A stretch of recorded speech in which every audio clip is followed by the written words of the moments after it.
தொடர்ந்து நம்மோடு பேசுவதற்காக பத்திரிகையாளர் திரு துக்ளக் ரமேஷ் இணைப்பில் இருக்கிறார். அவரோடு பேசலாம்.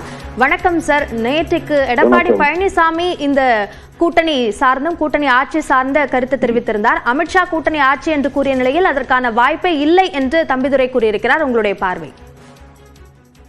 கூட்டணி ஆட்சி தமிழகத்தில் அமைவதற்கான வாய்ப்பு இல்லை என்று திரு எடப்பாடி பழனிசாமியோ திரு தம்பிதுரையோ இறுதி செய்ய முடியாது, முடிவு செய்ய முடியாது.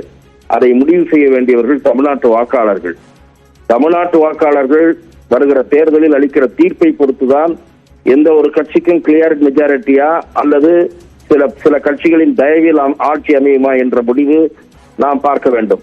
இவர்கள் இப்போதே வாயால் வடை சுடுகிறார்கள், நாங்கள் தான் ஆட்சி அமைக்கிறோம் என்று. முதலில் இப்போது அமைந்திருக்கிற அதிமுக பாஜக கூட்டணி என்பது மட்டுமே திமுக கூட்டணியை வீழ்த்திவிட முடியாது. இன்னும் மேலும் சில கட்சிகள் சேர வேண்டும். அதற்கு எந்தெந்த கட்சிகள் எதிர்பார்க்கப்படுகிறதோ அது பற்றிய பிரச்சனைகள் இப்போதே வெடிக்க தொடங்கி இருக்கின்றன. பாட்டாளி மக்கள் கட்சிக்குள் பிளவு ஏற்பட்டிருக்கிறது. அந்த பிளவு மிக விரைவில் சரி செய்யப்பட வேண்டும். அதே போல ஓபிஎஸ் டிடிவி இந்த அணியில் இருப்பார்களா இல்லையா என்பதில் ஒரு தெளிவில்லாமல் இருக்கிறது. இந்த நிலையில் திரு எடப்பாடி பழனிசாமி இப்போதே முதலமைச்சர் ஆகிவிட்டதை போல அவர் ஒரு பக்கம் கற்பனையில் இருப்பதும், அவருடைய துதிவாடிகள் நாங்கள் தனித்துதான் ஆட்சி அமைப்போம் என்று சொல்லுவதும் யதார்த்த நிலைக்கு பொருந்தாத பேச்சு. ஆகவே இப்போது பல்வேறு கட்சிகள் மத்தியில் ஆட்சியில் இடம்பெற வேண்டும் என்ற அதிர்ச்சி தோன்றி இருக்கிறது. திமுக மெஜாரிட்டி பெறாலும் சரி,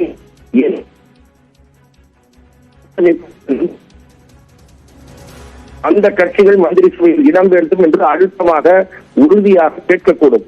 ஆகவே தேர்தல் முடிவுக்கு பிறகு பேச வேண்டிய பேச்சை ஏதோ ஆட்சிக்கு வந்து விட்டது பேசுவது என்பது கேள்விக்குரியது. இணைப்பில் வந்து கருத்துக்களை பகிர்ந்து கொண்டமைக்கு நன்றி திரு துக்ளக் ரமேஷ்.